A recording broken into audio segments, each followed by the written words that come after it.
日本語耳ポッドキャストへようこそ。マリエです。このポッドキャストでは皆さんの耳を日本語耳にするためにいろいろなことを自然なスピードの自然な日本語で話していきます。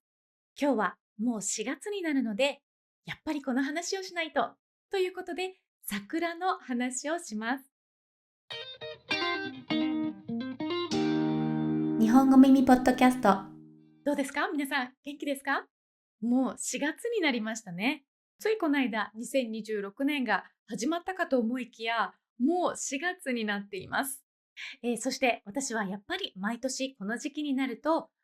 日本の桜が見たいなって思います。私が今住んでいるここオランダにも桜があるので、桜の花を見れないわけではないんですけど、でもやっぱり日本で日本の桜が見たいなと思います。ちょっと最近ふと思ったのが、あれ、日本人って桜に対してちょっと行き過ぎているんじゃないかということです。だって世界中見渡しても、言ってしまえばたかが花に国民全体が、ここまで狂うというかね、ここまで夢中になるという国は他になくないですか？ニュースでも桜がいつ満開になるかが毎日のように放送されて、スターバックスも桜フラペチーノを出して、ミスタードーナツ、ミスドも桜ドーナツを出して、コンビニのお菓子もたくさんのものが桜味になったりします。SNS でもみんなが桜の写真をアップしていて、会社でも、桜見たっていう会話が生まれる。日本での桜ってなんだかみんなで同じ時に同じものを見ているという一体感があると思うんです。オランダでチューリップが咲いても、綺麗だね、綺麗だねっていう話は少しあるかもしれませんが、日本の桜ほど、国民全体がチューリップのことばかり考えるみたいな感じにはなりません。ということで、今日はちょっと異常とも言えるかもしれない日本人の桜愛について深掘りしていきたいと思います。その日本人の桜愛の象徴とも言えるのが、国民全体が桜の開花日を把握できる桜前線です。聞いたことありますか？桜前線とは、桜の開花が南から北へ移動していく様子を地図上に線で表したものです。そしてね、実はこれが成り立つのは、日本で最も多い桜、ソメイヨシノという種類の桜が全部クローンだからなんです。日本中にあるソメイヨシノが全部同じっていうことです。知ってましたか？これは私も知らなくて、今回このお話をしようって、このエピソードを撮ろうって思って少し調べている時に分かったことで驚きました。明治時代に人工的に一本の木から継ぎ木という形で作られて、それが全国に植えられました。つまり北海道のソメイヨシノも東京のソメイヨシノも九州のソメイヨシノも遺伝子的には全部同じ木なんです。これがどういうことかっていうと、同じ地域のソメイヨシノは気温の変化に対して全く同じ反応をします。だから同じ地域の桜は一斉に咲いて一斉に散るんです。これがもし同じソメイヨシノでも違う桜だったら、同じ場所にあってもバラバラに咲いてしまうので、この今言った桜前線っていうのが成り立ちません。日本中が全く同じタイミングで、ね、桜が咲いたって盛り上がれるのは、このクローンであるっていうことのおかげなんです。じゃないと、桜並木とかの桜の木全部が一斉に満開になるっていうことがないんですよ。あとは桜って花が咲くとき、葉っぱがないですよね。多くの桜は葉が出る前に花を咲かせます。よく思い出してみると、他の桜じゃないお花って、まず葉っぱがついて、その後に花が咲きますよね。でも桜は反対で、お花が先に咲きます。これ、なんでかっていうと、虫に花を見つけてもらいやすくするためなんですって。葉っぱがあると、お花が隠れてしまうから、先に花だけ咲かせるんだそうです。つまり桜の木が緑がなくて全部ピンクに見えるっていう景色は、この桜の生存戦略の結果なんです。美しさの裏にちゃんとした理由もあるんですね。ちなみに、桜の花が終わった後、葉っぱが出てきた状態のことを葉桜と言います。日本語には桜の状態を表す言葉までちゃんとあるんですね。それだけ日本人が桜をずっと見てきた、大切に考えてきていたという証拠です。ここで少し桜の歴史を紹介したいと思います。実は奈良時代、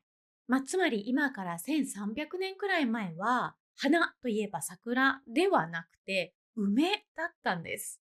万葉集という日本にある、一番古い歌集。その万葉集でも梅の歌の方が桜の歌よりも全然多いんです。梅は中国から来た花で、当時は中国の文化がすごく人気だったので、梅がおしゃれな花だったんです。でも平安時代に入って日本の独自の文化が発達すると、だんだん桜の方が人気になってきました。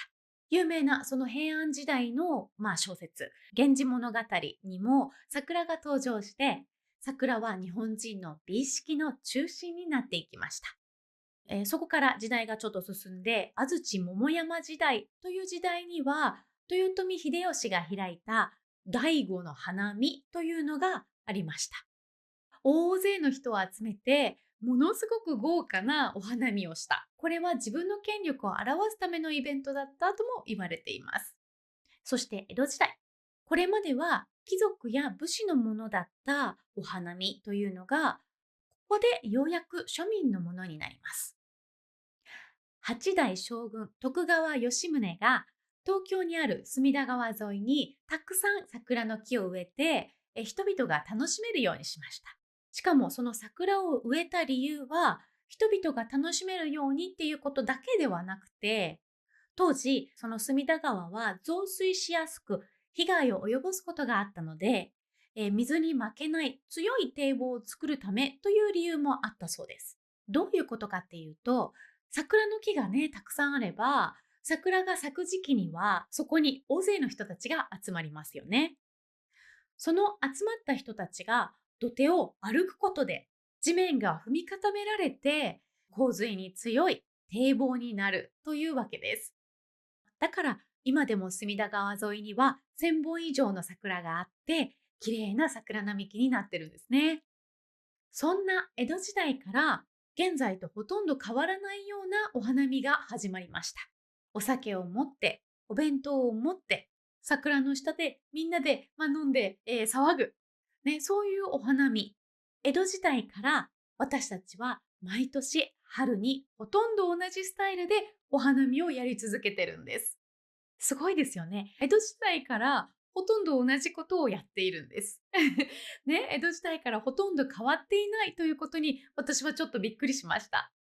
さて、ここまで桜と、その歴史についてお話をしてきましたけど、じゃあ結局、なんで日本人はそこまで桜に惹かれるのか、気になるのはそこですよね。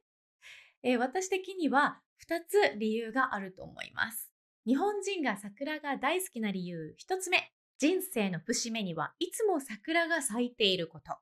日本では4月が始まりの月です。日本の学校生活についてのエピソードでも少し話しましたが、日本では4月が年度始まりです。入学式、入社式、新学期、新しい生活が始まるのはだいたいいつも4月です。同時に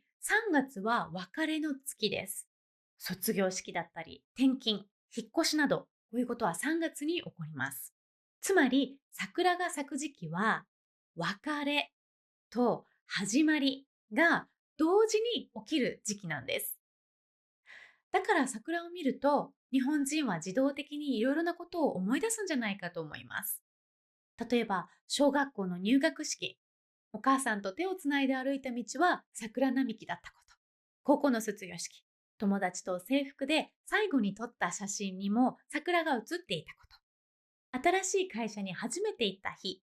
駅から会社までの道に桜が咲いていたこと。こういう人生の大事な場面にはいつも桜があるんです。多分、ここまで日本人が桜を愛す理由は、桜が強く人生の節目節目の記憶と結びついている花だからかもしれません。もう一つの理由は、桜が物の哀れの象徴だということです。物の哀れというのは、ちょっと訳すのが難しいんですけど、自然や人生の変化に触れたとき、心にしみじみと感じる少し切ない感動という感じでしょうか。桜は満開からたった1週間ぐらいで散ってしまいます。短いですよね。しかも、どんなに桜が好きでも、桜を一年中咲かせておくことなんてできません。桜が咲く時期も、桜が散る時期も私たちには選べないし、コントロールできない。そう考えると少し悲しいですよね。一年で1週間くらいしか楽しめないですぐに終わってしまうんだから。でも、だからこそ、長い間咲いている花にはない特別感が桜にはあります。日本人はそれを変わってしまうのは悲しい。でも変わってしまうから今がもっと美しく見えるって考えるんです。これが物の哀れという概念です。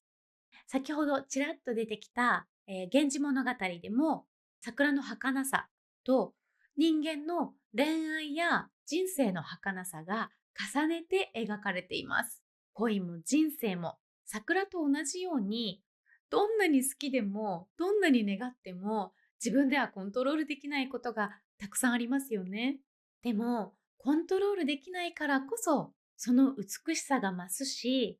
どんなに素敵なことでもいつか終わってしまうっていうことが分かっているからこそ、今この瞬間を大切に味わうことができる。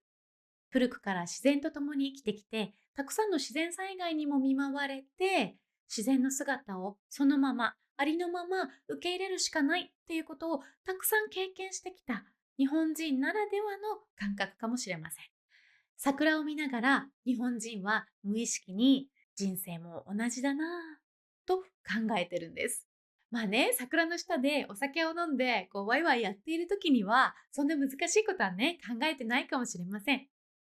物の哀れという言葉も日常生活ではほとんど使いません。でも現代の日本人も心のどこかでその感覚を持ち続けているんだと思います。そしてそれを実際に感じられるのが桜やお花見なんです。桜は日本人にとって人生も自然と同じように儚いこと。今ここにある一瞬は永遠にあるわけではなくて、もう二度と来ないこと。でもだからより輝いて見えるし、ちゃんと今に集中して今を大切にしようと思う気持ちを持つことができる。そんなことを私たちが再認識できるように、ちょうど新生活のスタートに合わせてそういうことを私たちにリマインドしてくれる花。それが日本人にとっての桜という花なんです。皆さんも今年の春は桜を眺めて、物の哀れにふけてみてはいかがでしょうか。日本語耳は YouTube、Spotify、Apple Podcast で見たり聞いたりすることができます。トランスクリプトと英語の訳はウェブサイトから見れます。そしていつも皆さんコメントありがとうございます。いつもね、楽しみに読ませてもらってます。チャンネル登録、フォロー、そして評価、もしまだの方は、ぜひお願いします。日本語耳ポッドキャストは毎週木曜日の更新です。じゃあまた来週。じゃあね。